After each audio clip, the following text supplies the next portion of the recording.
اعوذ باللہ من الشیطان الرجیم بسم اللہ الرحمن الرحیم۔ الذی وہ اللہ جس نے جعل بنایا لکم تمہارے لیے ارض زمین کو۔ اب اللہ پاک اپنی ساری نعمتیں گنوا رہے ہیں انسان پر۔ اللہ پاک نے کون کون سی نعمتیں نازل کی ہیں۔ اب اس سے پہلے اللہ پاک فرما رہے تھے کہ یا ایھا الناس، یہاں سے پتہ چلتا ہے، ناس سے پتہ چلتا ہے کہ اللہ پاک نے یہ کائنات میں جو بھی چیزیں پیدا کی ہیں وہ صرف اور صرف لوگوں کے لیے، انسانوں کے لیے، انسانوں کی خدمت کے لیے بنائی ہے۔ اس کائنات کا ذرا ذرا انسان کے لیے اللہ پاک نے مسخر کر دیا ہے۔ یا ایھا الناس، اے لوگوں، اعبدوا، عبادت کرو۔ اللہ پاک نے اپنی نعمتیں گنوائی ہیں کہ اب ساری کی ساری نعمتیں اللہ پاک نے آپ کے لیے، انسانوں کی جماعت آپ کے لیے پیدا کی ہیں، لہٰذا آپ کا فرض بنتا ہے کہ جس نے ساری نعمتیں آپ کے لیے بنائی ہیں اس کی عبادت کرو۔ کس کی عبادت؟ ربکم، جو تمہارا رب ہے، اللہ وہ اللہ جس نے خلقکم، سب سے پہلا جو احسان کیا کہ تمہیں پیدا کیا، اور تمہیں پیدا کیا، والذین، ان لوگوں کو پیدا کیا، من قبلکم، جو تم سے پہلے تھے، لعلکم، کیوں پیدا کیے؟ لعلکم، تاکہ تم تتقون، پرہیزگاری اختیار کرو۔ ایک اور مقام پر اللہ پاک فرماتے ہیں وما خلقت الجن والانس الا لیعبدون، میں نے انسانوں اور جنوں کو اپنی عبادت کے لیے پیدا کیا ہے۔ اب اللہ پاک یہ اسم موصولہ اللہ کی طرف جا رہا ہے، یعنی یہ اسم موصولہ کا لفظ ہے جو وہ اللہ کے لیے ہے کہ وہ اللہ جس نے جعل بنایا، یہ فعل ماضی کا صیغہ ہے، لکم تمہارے لیے ارض زمین کو، فراشن بچھونا بنا دیا۔ اب اللہ پاک نے یہ بھی بہت بڑا احسان ہے، پیدائش کے بعد، انسان کی پیدائش کے بعد اللہ پاک نے اس کی زندگی گزارنے کے نظام کو ہموار طریقے سے چلانے کے لیے باقی نعمتوں کا ذکر فرمایا کہ یہ نعمتیں بھی تیرے لیے ہیں۔ یہ زمین کو میں نے جو بنایا ہے، فراشن، تیرے لیے فرش بنایا ہے، تو جیسے مرضی چل۔ والسماء، اور آسمان کو بنان، چھت بنا دیا، تمہارے لیے سائبان بنا دیا، تمہاری چھت بنا دیا۔ وانزلہ، اور تیسرا اسٹیپ، چوتھا اسٹیپ اللہ پاک چوتھی نعمت کا ذکر فرما رہے۔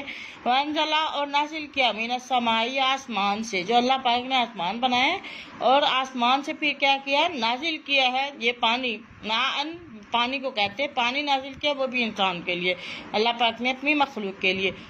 اللہ پاک نے پانی نازل کیا، فاخرجا، پھر پانی نازل کرنے کے بعد جب وہ پانی زمین پر آتا ہے، فاخرجا، فا بعد کے لیے، بعد کے معنوں میں آتا ہے، یعنی اس کے بعد، فاخرجا، پھر نکالا اللہ پاک نے بھی ہی، اس پانی کے ساتھ ہی، زمین پانی کی طرف ہے، من الثمرات، یعنی پھلوں میں سے، ٹھیک ہے، رزقاً، کھانے کی اشیاء، لکم، تمہارے، اے انسانوں، تمہارے لیے اللہ پاک نے آسمان سے پانی نازل کیا اور اس پانی کے ذریعے زمین سے فصلیں اگائیں، زمین سے تمہارے لیے پھل اگائے، زمین سے تمہارے لیے اناج اگایا، وہ تمہارے کھانے کا سامان تیار کیا۔ تو پھر اللہ تم سے ایک ہی ڈیمانڈ کر رہا ہے، ایک ہی ریکویسٹ، ایک ہی اللہ پاک کا حکم ہے، ایک ہی اللہ پاک کی وش ہے، اور وہ چاہتا ہے فلا تجعلوا، تو تم اے انسانوں تم نہ بنانا، للہ، اللہ کے لیے، تو اللہ کے ساتھ تم نہ بنانا، اندادن، شریک، تم اللہ کے ساتھ کسی کو شریک نہ کرنا، وانتم، اور تم ہو، تعلمون، تم اس بات کو جانتے بھی ہو۔ لہٰذا ہمیں قولی فعلی لحاظ سے اللہ کی صفات یا اللہ جیسی صفات کسی عام انسان کو یا مخلوق کو نہیں دینا چاہیے، اس سے پرہیز کرنا چاہیے۔ اس طرح کی، جس طرح اللہ کی تعظیم کرنی ہے، اسی طرح کسی اور کی، اللہ کی مخلوق میں سے کسی کی تعظیم کرنا بھی شرک ہے۔ اللہ پاک نے شرک سے کلیئرلی منع فرمایا ہے، اور شرک کرنے والوں کو اللہ نے کبھی بھی معاف نہیں کرنا۔ اللہ پاک فرماتے ہیں شرک جو ہے وہ بہت بڑا ظلم ہے، ان الشرک لظلم عظیم، شرک بہت بڑا ظلم ہے، اور اس کو اللہ پاک فرماتے ہیں کہ میں اپنے بندے کے ہر گناہ معاف کر سکتا ہوں، ہر گناہ معاف کر دوں گا، نہ دون ذالک، جو اس کے علاوہ، شرک کے علاوہ ہوں گے، اور شرک کرنے والوں کا شرک میں کبھی معاف نہیں کروں گا، اور مشرک انسان جو ہے خلود فی النار ہوں گے۔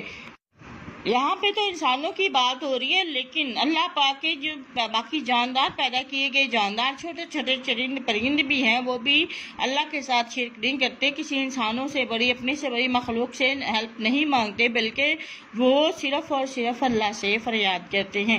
اب یہاں پر ہم بات کریں چھوٹے سے پرندے ہدہد کی، تو وہ ہدہد کی بات کریں یا پھر ہم کریں مکوڑے کی بات، کیڑے مکوڑے کی، تو اس نے بھی فریاد سلیمان علیہ السلام سے فریاد نہیں کی بلکہ اللہ تبارک و تعالیٰ سے ڈائریکٹ فریاد کی ہے، بارش کی فریاد کی ہے۔